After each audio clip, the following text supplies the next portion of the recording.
सम्पूर्ण दर्शक श्रोताहरूलाई पनि धन्यवाद। धन्यवाद मेरो तर्फबाट नि। म आज कुराकानी निर्जला बहिनीबाटै सुरु गर्छु है। एकदम पछिल्लो समयमा एकदमै चर्चित एक्कासी यो निर्जला बहिनी कसरी यसरी प्रगति भएको यसको बारेमा थोरै बताइदिइहाल्नु त। अब यस्तो प्रगति यति छिटो भन्दा पनि अब भित्री कुरा कसरी आछ भनेर थाहा हुँदैन मान्छेलाई, त्यो भित्रको कुराहरू चाहिँ निकालिँदैन। अब दुःख कतिसम्म गरेको थियो र के हो भनेको चाहिँ अब आफैलाई मात्रै थाहा हुन्छ, देखिँदैन मान्छेले दुःख गरेको। अब अलिकति अगाडि आइसकेपछि मात्रै थाहा हुने हो नि त। त्यही भएर मान्छेले चाहिँ अब एकैचोटि निर्जला चाहिँ कति छिटो हाइलाइटमा आयो भन्ने कुराहरू छ, त्यसमा पछाडिको ब्याकग्राउन्ड उसले दुःख चाहिँ कति गरेको छ भनेर चाहिँ देखिँदैन कि।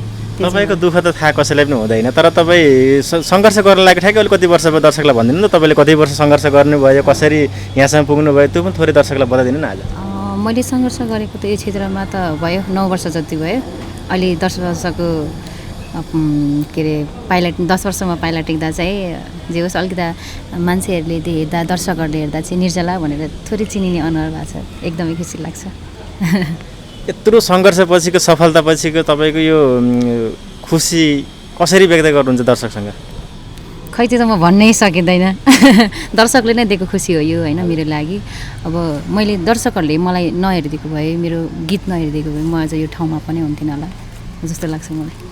पछिल्लो समयमा तपाईँलाई लाइभ दोहोरीमा एकदम भ्याइ नभ्याइ छ? त्यस्तो भन्न मिल्दैन, थोरै थोरै। अब त्यस्तो भ्याइ नभ्याइ त छैन। मभन्दा कति अग्रज दाइ दिदीहरू त बिचरा कस्तो भयो होला, मलाई त्यस्तो भन्नु म त्यस्तो भन्नु। इन्टरभ्यूको लागि मैले 3 महिना कुरेँ। त्यो चाहिँ नभन्नु। आज मैले कति 3 घन्टा कुरेँ है। त्यसको लागि सरी भन्न चाहन्छु मेरो दाइलाई। ठिक छ। तपाईँ अहिले पछिल्लो समयमा हाम्रो एकदम चर्चित मिठो आवाजको धनी शीतल गुरुङ दाइसँग जोडिनु भएको छ। अहिले भर्खर तपाईँको गीत आउँदैछ होइन, यही गीतको सिलसिलामा छौँ हामी। यही गीतको कुराकानी गर्नको लागि हामी आज भेट हुँदै थियौँ, तर मैले अलिकति तपाईँको थोरै कुरा खोलेँ। अब यो गीतमा तपाईँ कसरी जोडिनु भयो अनि कसरी शीतल दाइसँग यहाँसम्म पुग्नुभयो यसको बारे थोरै बताइदिनु न। यस्तो दाइ र मेरो साङ्गीतिक यात्रा पहिल्यै जोडिएको हो, लाइभ दोहोरीबाट स्टार्ट भएको हो खास त। म दाइको एकदमै ठुलो फ्यान हो। फेरि दाइको जुन त्यो गीत गाउने शैली छ, जुन अलिकति मान्छेले त्यो देख्दाखेरिमा स्वर मिठो छ भन्ने छ नि, मलाई त्यो एकदमै मलाई राम्रो लाग्छ कि। उहाँले चाहिँ गाउँदाखेरिमा चाहिँ अब मैले नसकेको चिजहरू उहाँ कस्तो हुन्छ भने मान्छेले अलिकति गाउन सक्ने फिल हुनपर्छ मान्छेमा, त्यो चाहिँ दाइमा छ क्या। अनि त्यही भएर मलाई चाहिँ अब कसरी यो अवसर दिनुभयो उहाँहरूलाई नै थाहा छ। सायद अब ममा नि केही भएर हो कि जस्तो लाग्छ है मलाई चाहिँ। हुन त ममा त्यस्तो भरिपूर्ण केही पनि छैन, जे होस् दाइहरूले आफ्नो बहिनीलाई चाहिँ अवसर दिनुभएको छ, म त्यसमा एकदमै खुसी छु। के भन्न चाहनुहुन्छ शीतल दाइ, तपाईँको युके लन्डन पछिको यो एकदम धेरै आशा गरेको गीत पनि हो होइन? पक्कै पनि। अब युके लन्डनमा चाहिँ भनौँ न सीताराम र म जोडिँदै गर्दाखेरि एकदमै राम्रो भयो हाम्रो फर्स्ट गीतै। पहिलो सहयात्रा नै होइन, सहकार्य नै। त्यो यात्रा भन्नेलाई चाहिँ फालिदिउँ है, यात्रा भन्यो त मैले त्यो फालिदियो क्या।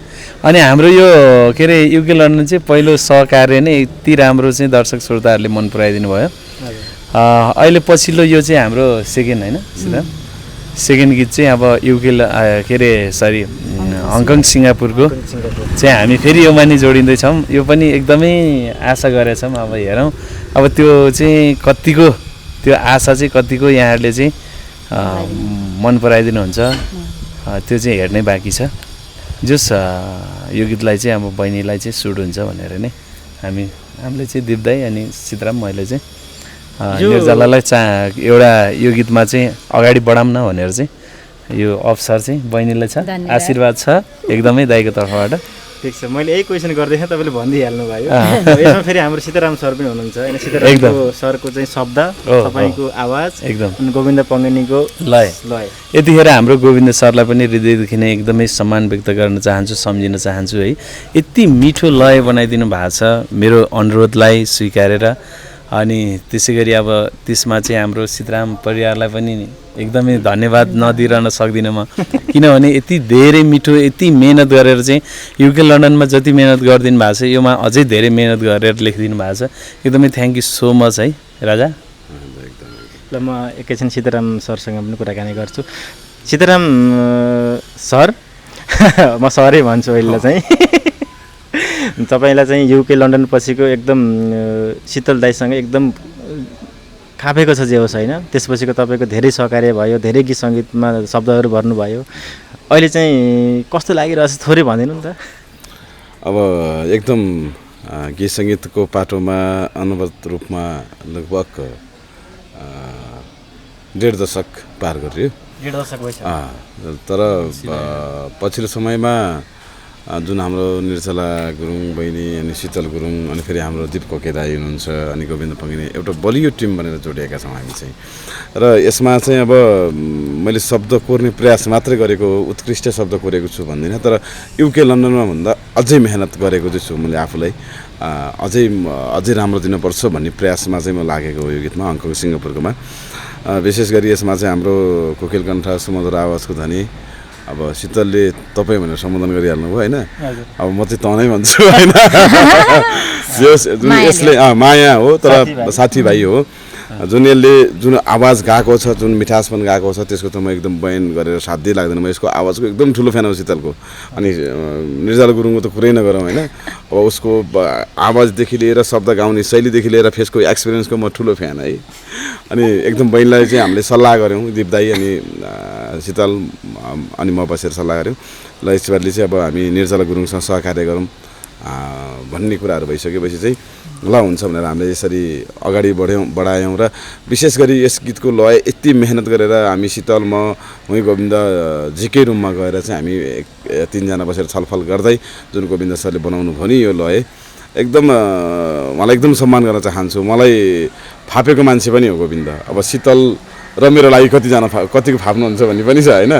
गोविन्दलाई एकदम यहाँबाट एकदम मनदेखि सम्झेको छु, यहाँलाई एकदम नमन गर्न चाहन्छु।